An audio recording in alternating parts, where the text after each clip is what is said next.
You can't outrun a calendar.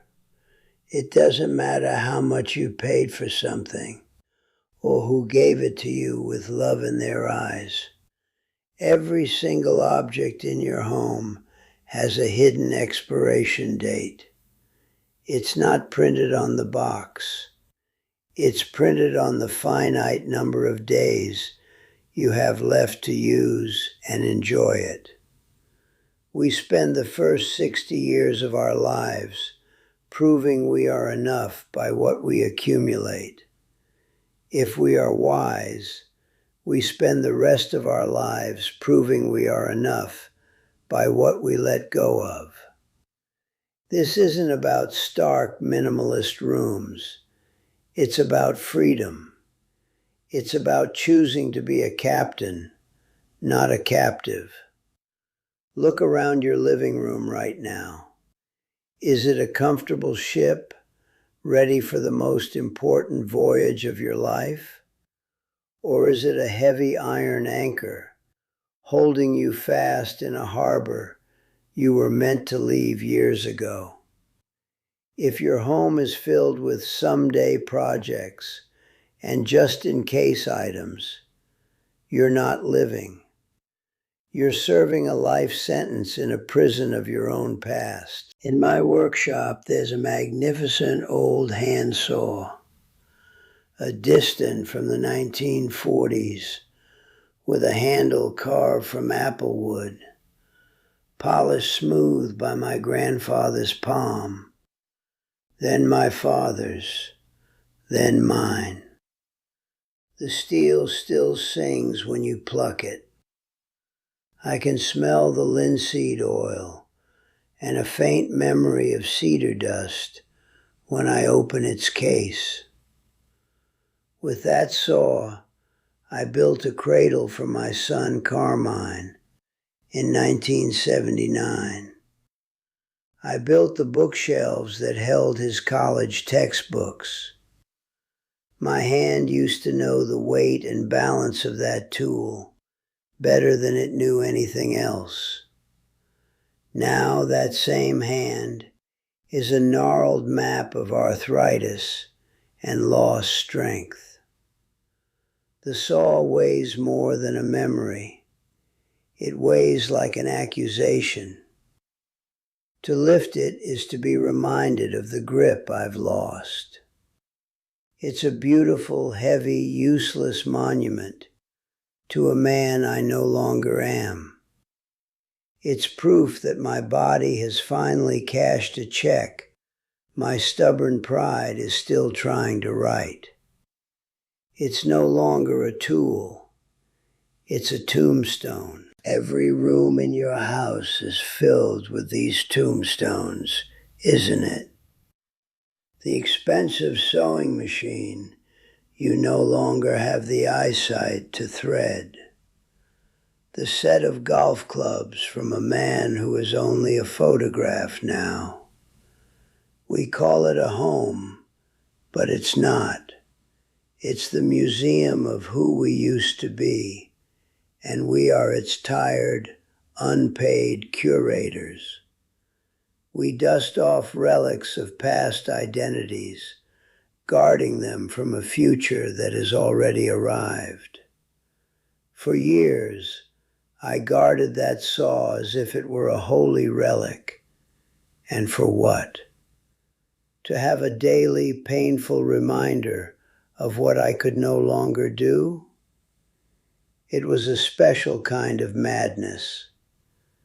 I'm telling you this now so that perhaps you don't have to be as foolish as I was. Listen to me very carefully. What I am about to share is not about cleaning your house. It's about saving your life. It might just be the key that frees you from the quiet prison you've accidentally built for yourself. I knew a man, a good man, named Arthur. He and his wife Clara bought their dream home in the spring of 1978, a two-story colonial with a sprawling maple in the front yard. Arthur was an accountant, a man who believed in order, and his life was as neatly categorized as his ledgers. The basement was his kingdom. Down there, metal shelves groaned under the weight of National Geographic magazines, every issue since 1980, bundled in twine and arranged by year. The air smelled of damp concrete and old paper.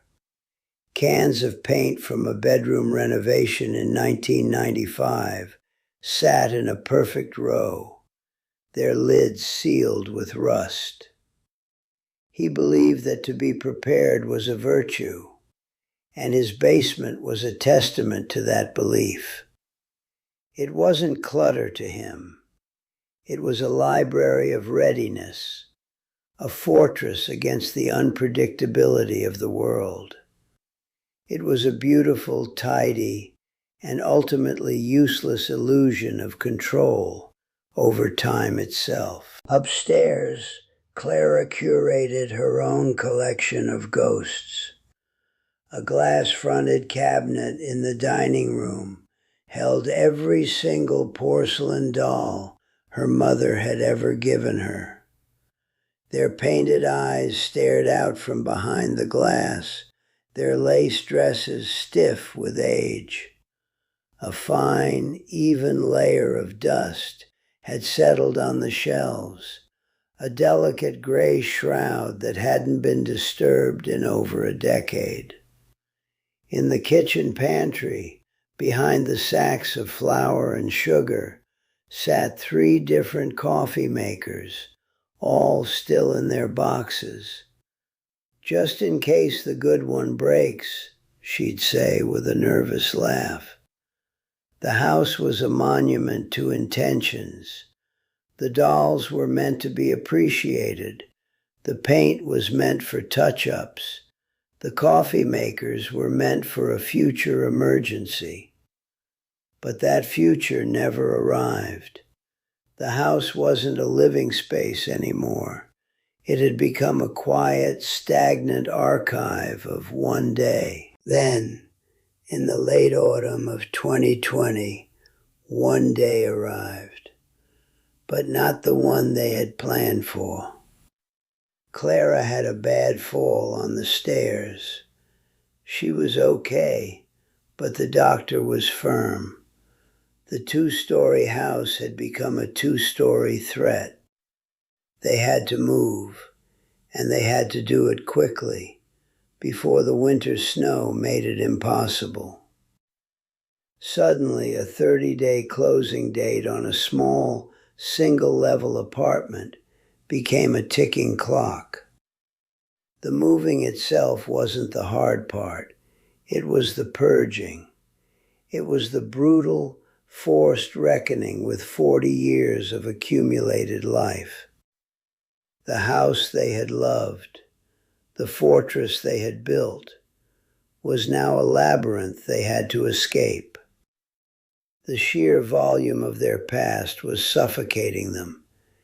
Every closet they opened, every box they pulled from the attic was a fresh wave of panic. They were drowning in their own history. I was there, helping them sort through the basement. I watched Arthur, a man of numbers and unshakable logic, stand under a single bare bulb, holding a dusty slide projector. Tears were tracking clean lines through the grime on his cheeks. He held it like it was a sacred artifact. "We were going to show the grandkids our trip to the Grand Canyon," he whispered, his voice cracking. "From '82. We were going to set it all up one Sunday." They never did.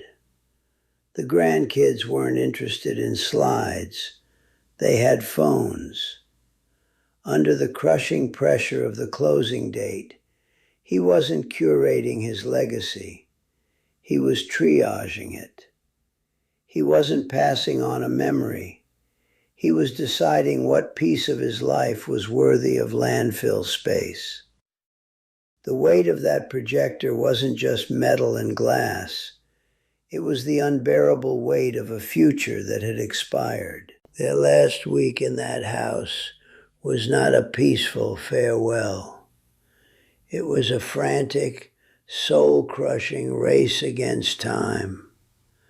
Memories that deserved quiet reflection were tossed into thick black contractor bags alongside actual junk. There was no time to reminisce over the story behind Clara's mother's china. It was just a heavy box to be dealt with. The sound of their life wasn't laughter or stories, but the screech of packing tape and the heavy thud of things being discarded. They left that house not with a sense of closure, but with a deep, open wound of regret. Their legacy, the one they had so carefully stored on shelves and in cabinets, ended up being a panicked scramble. They ran out of the one thing they couldn't buy, pack, or save for later: time. The house won. What Arthur and Clara learned in that frantic rush is a truth that settles deep in the bones. The clutter in your home isn't just a physical problem. It's an occupation. Every square foot of your house that's taken up by something you don't use, need, or love is a piece of your mental real estate being held hostage. You are living with ghosts. The unused exercise bike in the corner is the ghost of a health kick from 2005. Your late husband's armchair, still holding his faint impression, is the ghost of a conversation you can no longer have. Your children's old school reports are the ghosts of a parenthood that has now evolved. These specters don't rattle chains. They whisper. They whisper, "You failed. You're wasteful. You've changed." You wake up every morning not in a home, but in a crowded room of accusing spirits from your past. This isn't just about stuff. It's about the constant, low-grade hum of anxiety and regret that these possessions broadcast into your mind day after day. Here is the most fundamental lesson I have ever learned, and it is the key to your freedom. You are not what you possess. Let me say that again. You are not the memories stored in those boxes. You are not the money you spent on that furniture. You are not the person who could once fit into those clothes. Those are just artifacts from previous versions of yourself. Letting them go isn't forgetting the past. It's refusing to be buried by it. It is the brave and necessary act of choosing the person you are today over the 100 people you used to be. The empty space you create is not a vacuum. It is a possibility. It is breathing room for your soul. It is the physical space you need to allow a new, wiser, and lighter version of yourself to emerge. It's where you can finally sit in peace, without the weight of 1,000 yesterdays pressing down on you. To clear a room is to claim your future. It's choosing to be a living, breathing person, not a caretaker for a museum of a life already lived. All right, so where do we begin this great excavation? We start small, with a ritual. I call it the Sunday night surface sweep. Every Sunday evening, before you settle in for the night, take 15 minutes, just 15. Clear every main flat surface in your home, the kitchen counters, the dining table that's become a holding pen for mail, the coffee table buried under magazines. You are not just cleaning.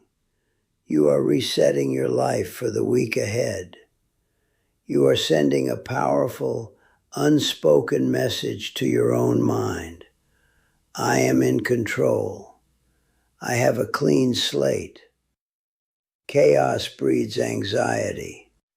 It buzzes and hums and steals your focus.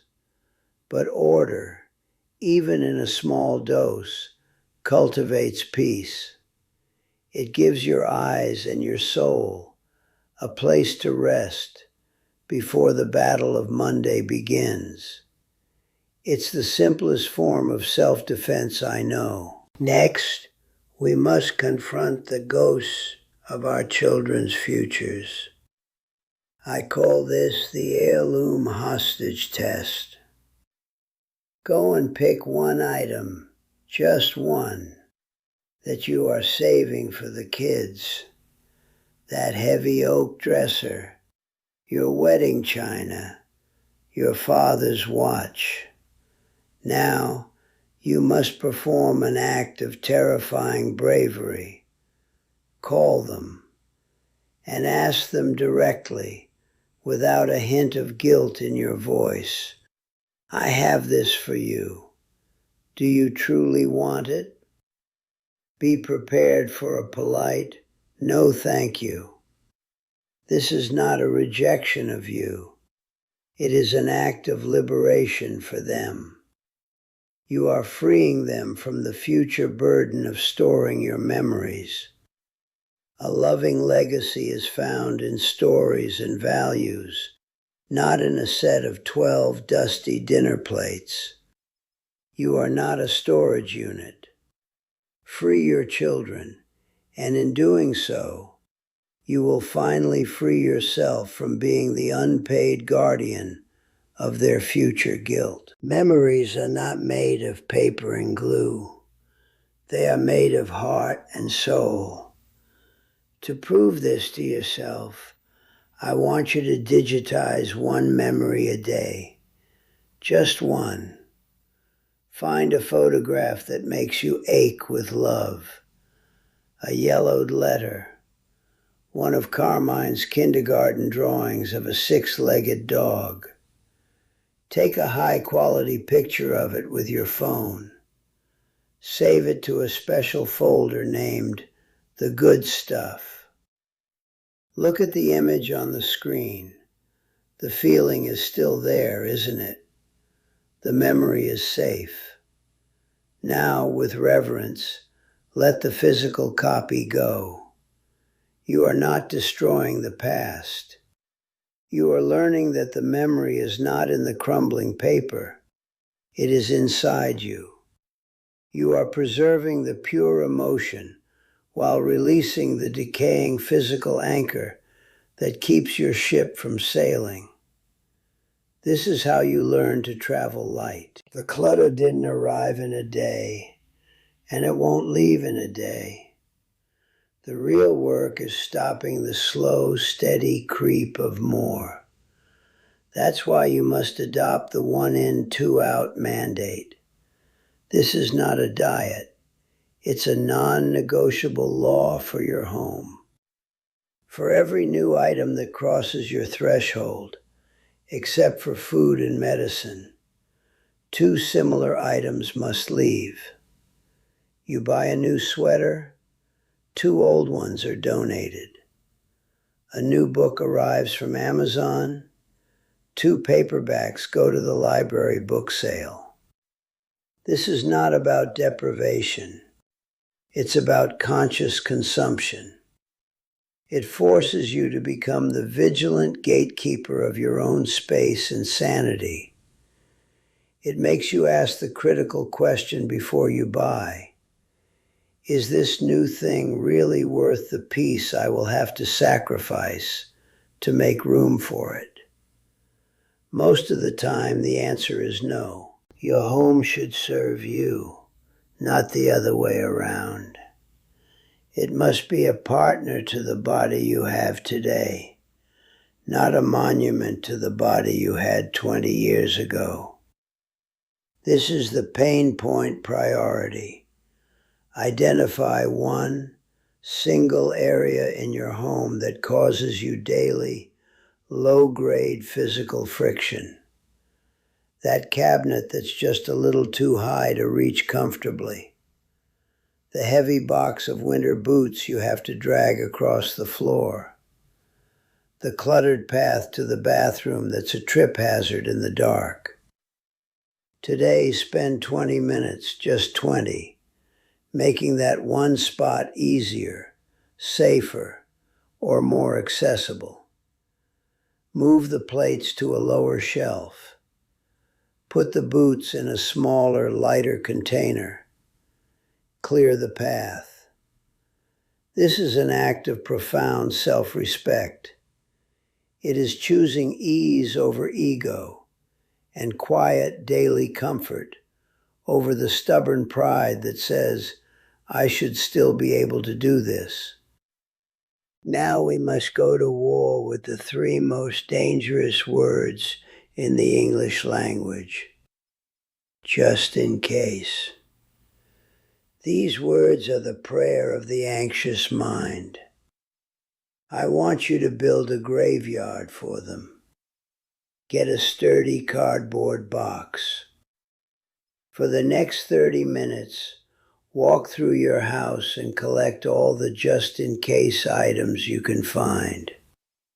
The extra tangle of power cords, the bread maker you haven't touched since 1998, the spare buttons for shirts you no longer own. Fill the box, seal it with packing tape, and write today's date on it in big, bold letters. Place it in the garage or a closet. If you have not needed to open that box in 6 months, you will take it, unopened, directly to a donation center. You are conducting an experiment, proving to your fearful brain that someday almost never comes. You are starving the anxiety of what if by feeding the reality of, I was perfectly fine without it. Every one of us has a secret wing in our museum, filled with things we bought for a life we never lived. The professional grade pasta maker for the person who is going to host elegant dinner parties. The expensive canvas and paints for the artist who never found the time. The dusty treadmill that was supposed to make us into a marathon runner. I want you to go to that wing and sell one ticket. Pick one of these items, a symbol of a past ambition, and list it for sale online. The price doesn't matter. The money you get back isn't the point. Getting it out of your house is the point. That small amount of cash in your hand isn't just money. It's a refund on a fantasy. It's the closing of a painful chapter. It's you telling yourself, that person was an interesting idea, but I choose to invest my energy and my space in the person I am right now. These aren't just rules, they are keys. Each one unlocks a different part of the cage, but they only work if you use them. So let's do a small exercise right now, together. Look around the room you're in, or just close your eyes and picture a drawer, a closet, a corner of your home that feels heavy. Think about these different kinds of clutter, the heirlooms, the just-in-case items, the ghosts of past hobbies, the gifts from people you love. Which one of these holds the most power over you? Which object whispers the loudest? I want you to be honest with yourself. Down in the comments, I want you to share just one thing. Not to complain, but to bear witness. Tell us, which item is the hardest for you to let go of, and why? Let's turn this space into a circle of shared wisdom.